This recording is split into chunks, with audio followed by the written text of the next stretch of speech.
we can see that imperfection is going to cease to exist. This means that if you're a slapdash, sloppy person, well, you have to amend your ways. You really, really have to.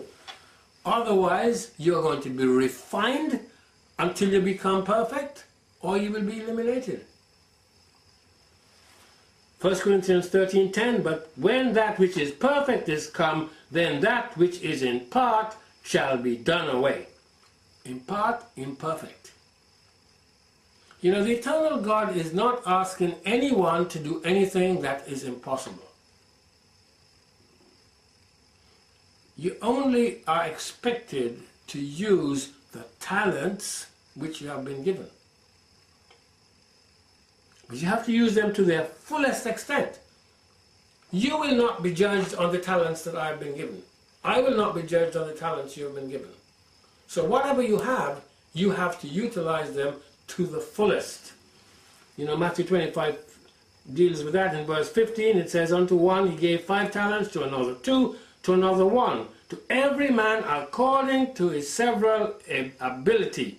And straightway he took his journey. And then when you continue reading the report, he comes back and says, well, what did you do with the talent I gave you? What did you do with the 1 talent, the 2 talents, the 5 talents? One guy with the 1 talent buried it in the ground. Well, that's no good. That's a no-no. Absolute no-no. This demand for perfection means we must be born from above. Or, as some like to put it, born again. This means that our fallen and damaged human spirit has to be replaced by a new human spirit. Only then can the Holy Spirit dwell in us. The Holy Spirit cannot dwell in a fallen human spirit. And that's explained quite clearly in Ezekiel 36:24. It says, for I will take you from among the heathen. Once again, he says Israel is scattered amongst the heathen. That hasn't happened yet, but that is the next port of call. And gather you out of all countries, and having been scattered, then you're going to stay there for a while, and then we will be gathered out of the countries and brought into our own land. In Ezekiel 36:25, then will I sprinkle clean water upon you, and ye shall be clean from all your filthiness, and from all your idols will I cleanse you.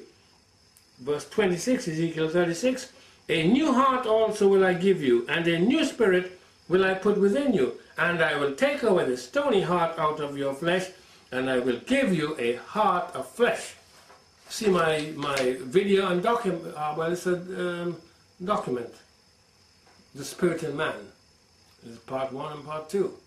In verse 27 of Ezekiel 36, in addition to this new human spirit, we are told, I will put my spirit, the Holy Spirit, within you, and cause you to walk in my statutes, and ye shall keep my judgments and do them. It is the only way you can do it. There is no other way.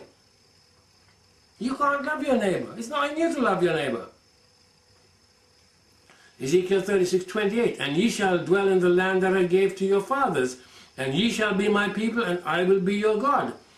Verse 29, and I will also save you from all your uncleanness, and I will call for the corn and will increase it, and lay no famine upon you. So the human beings have to be perfect. The world, and indeed the entire universe, has to be perfect.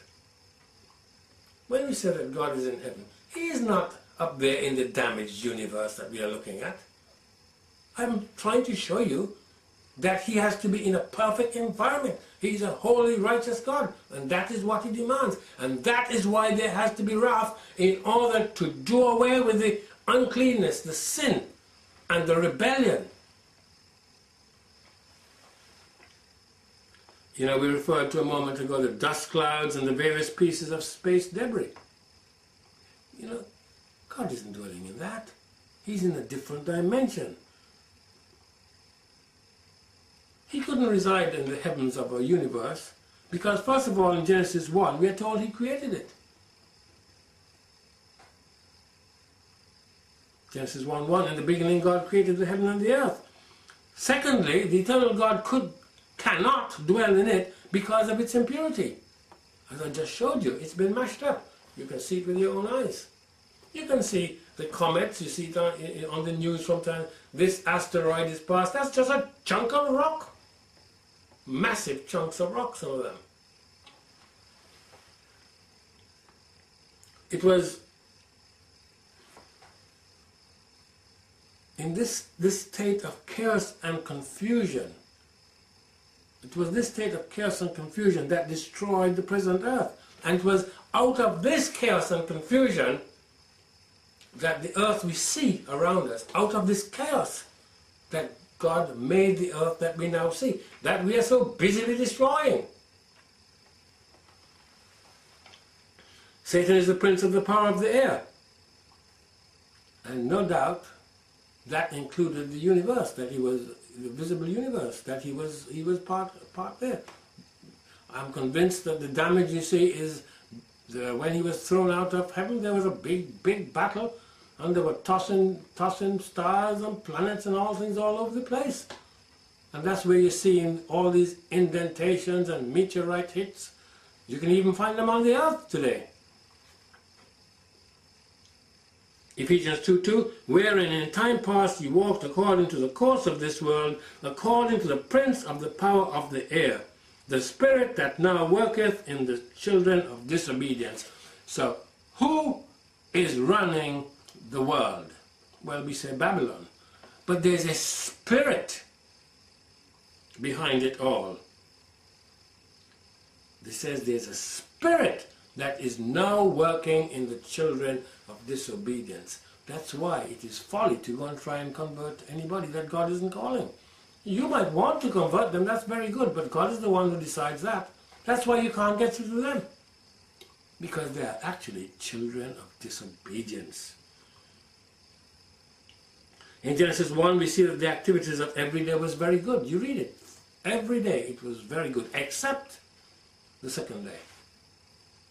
We are not told no such thing that it was good.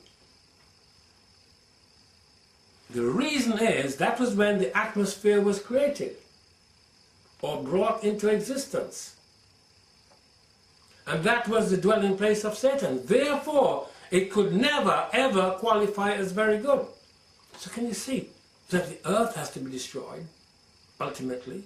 The atmosphere and the universe, it's all messed up. Thus the wrath of God. See, it's not just vengeance, is it? It's like a broom, he's going to sweep the place clean. So the New Jerusalem will not happen in a patched up universe. It's not going to happen. You know, I've got some pictures here. I can't show you all of them, but you may not see them very well. But if you go onto the website, you'll be able to see the documents, okay? And this is showing you the space debris we were talking about. Can you see that ring, that like a halo? All that is nothing to do with the earth. That is space debris. Got it? That all has to be swept up. This is another picture. I'm hoping you'll be able to see that. Well, you can see there the halo around the earth, but you can just see there's a massive, much further out, another ring of muck. More space debris. It's all going to be swept up. Oh yes. It's all going to be swept up.